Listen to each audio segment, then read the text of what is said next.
This story is titled, My Ex Stole My Car and Sold It to Fund His New Relationship, so I took him to court and made him regret it. I never thought I'd have to take someone to court, especially not someone I once loved. But life has a funny way of showing you who people really are. And let me tell you, my ex? He turned out to be a monster in disguise. But before I get ahead of myself, let me introduce myself. My name is Rachel Carter. I'm 27 years old, and I live in Atlanta, Georgia. I've always been independent, worked hard for what I have, and made sure to never rely on anyone to take care of me. Maybe that's why what happened hit me so hard, because I never imagined that someone I trusted would betray me so completely. I met Jake when I was 23. He was charming, funny, and had a way of making me feel like I was the most important person in the world. In the beginning, our relationship was great. He was attentive, supportive, and always there when I needed him. But looking back, I can see the red flags I ignored. The way he always borrowed money but never paid it back. The way he lost job after job but always had an excuse. The way he made me feel guilty for wanting more out of life while he was content coasting by. But love makes you blind, doesn't it? For 4 years, I supported Jake. I paid more than my fair share of the bills. I covered his rent when he couldn't. I even let him drive my car when he needed it. And every time I questioned it, he would look at me with those sad eyes and tell me, I just need a little more time, babe.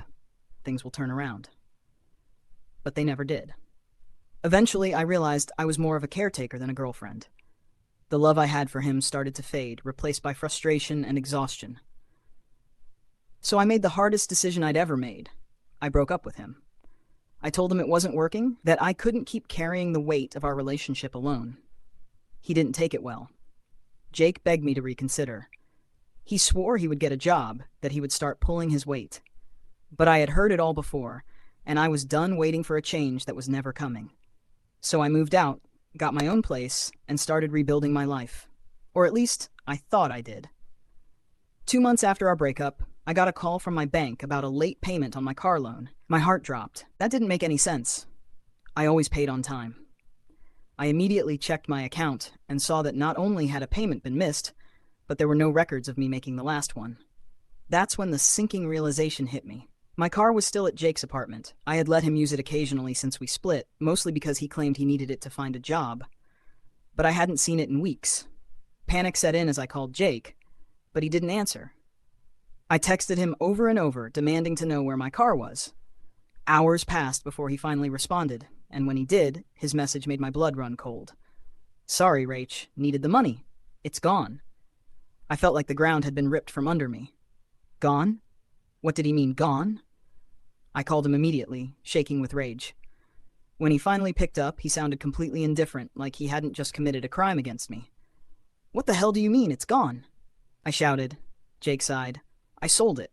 I needed the money, and you weren't using it. I was so stunned I could barely form words. You sold my car? That wasn't yours to sell. You left it here, he said, as if that somehow justified it. I figured you didn't need it anymore. I wanted to scream. I needed that car. It wasn't just a mode of transportation. It was mine. I had worked hard to afford it, making every payment on my own. And now, it was gone. Just like that, because Jake decided he had the right to take something that didn't belong to him. But the worst part? He didn't even seem sorry. In fact, he had the audacity to get defensive. Look, it's done. I can't get it back, he said flatly. I needed the cash, and... That's when it clicked. The money wasn't for him, it was for someone else. I took a deep breath, trying to stay calm. Where's the money, Jake? Silence. Then, a nervous chuckle. I might have spent some of it. I gritted my teeth. On what? More silence. Then, in a quiet voice, he muttered, I took Melissa on vacation. Melissa. His new girlfriend. I saw red.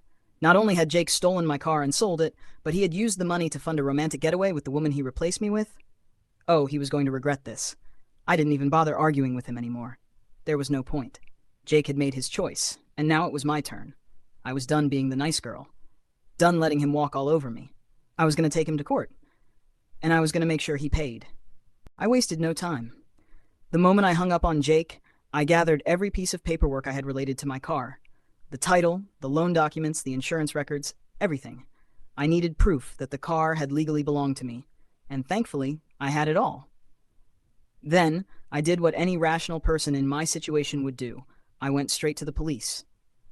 Walking into the station, I felt a mix of nerves and fury bubbling inside me. I had never filed a police report before, but I wasn't about to let Jake get away with stealing from me.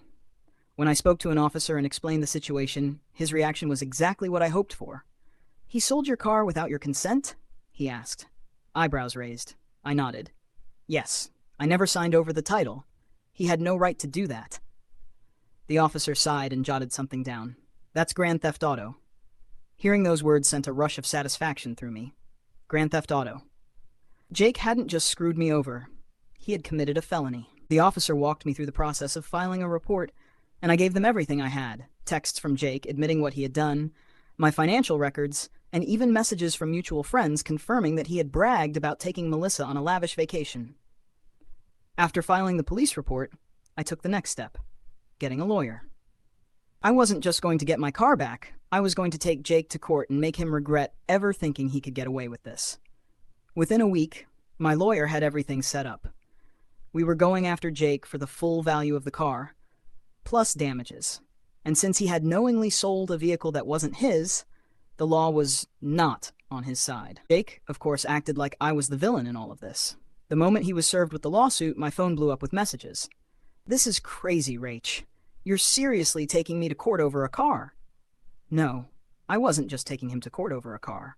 I was taking him to court because he had stolen from me, lied to me, and used my hard-earned money to impress another woman. And I wasn't going to stop until he faced the consequences. When Jake realized I wasn't backing down, he tried another tactic, playing the victim. "You're ruining my life over this," he whined in one message. "I don't have that kind of money, Rachel. Can't we just talk?" Talk? Talk. Where was this energy when he decided to sell my car behind my back? Where was this remorse when he was sipping cocktails on a beach with his new girlfriend using my money? I didn't respond. There was nothing to say. The case was moving forward, and no amount of guilt-tripping was going to change that. As the court date approached, I made sure I was fully prepared. My lawyer had gathered all the evidence, and the police report helped solidify my case. Jake had committed theft, and now he was about to face the legal consequences. When the day finally came, I walked into that courtroom with my head held high. Jake, on the other hand, looked like he hadn't slept in days. He was jittery, his usual smugness completely gone. Good. The trial itself wasn't long. The judge took one look at the evidence, my car title, the bank records, and most importantly, Jake's own messages admitting to the crime. And it was clear who was in the wrong. Jake tried to argue that I had abandoned the car, but that excuse didn't hold up.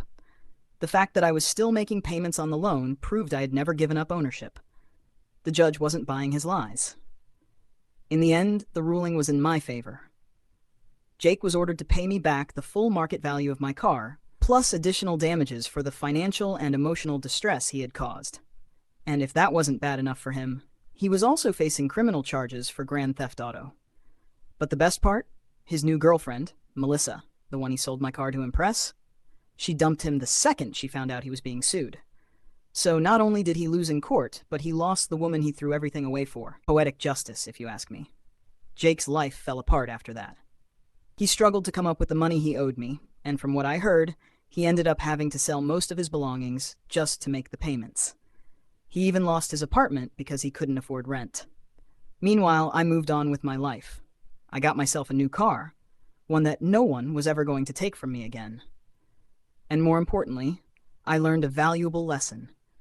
Never ignore red flags, and never let anyone take advantage of your kindness. Jake thought he could steal from me and get away with it. He thought I would just roll over and let him win. But he was wrong. And now, he'll never forget it. After the court ruling, I felt a deep sense of relief. Justice had been served, and Jake was finally paying for what he had done. But that didn't mean he was going to take it gracefully. For weeks after the case ended, he kept trying to reach out to me. First, it was the usual guilt-tripping. "Rachel, please, I don't have the money. The payments are ruining me." Then he tried to make me feel responsible for his problems. "I lost my apartment because of you. I have nowhere to go. Can't you just let this go?" Oh, the irony. When he stole my car and used the money to wine and dine Melissa, did he ever stop to think about my situation? Did he ever consider how I would feel, scrambling to figure out transportation, dealing with late payments, and trying to fix the mess he created? No. He didn't care then, and I sure as hell didn't care now. But when guilt didn't work, he turned to anger. I hope you're happy, he spat in one particularly nasty message. You ruined my life. You always had to be in control, and now you've taken everything from me. That made me laugh. I took everything? Me? Let's get one thing straight. Jake ruined his own life. I didn't make him steal my car, I didn't make him sell it, and I certainly didn't make him use that money to impress some woman who left the moment things got tough. That was all on him. But despite his constant attempts to make me feel bad, I refused to let him drag me back into his mess. I blocked his number, ignored his friends who tried to plead his case, and focused on rebuilding my life. And let me tell you, life without Jake, so much better. Without him draining my energy and my finances, I felt free in a way I hadn't in years. I thrived at work, started saving for the future, and even got back into hobbies I had neglected while babysitting my man-child of an ex. And my love life? Oh, it improved dramatically. A few months after the case ended, I met someone new. A real man. Someone who had his own life together, his own ambitions, and get this, his own car. It was refreshing to be with someone who didn't expect me to carry them through life. Jake, on the other hand? Last I heard, he was still struggling. He tried to move back in with his parents, but even they were fed up with him.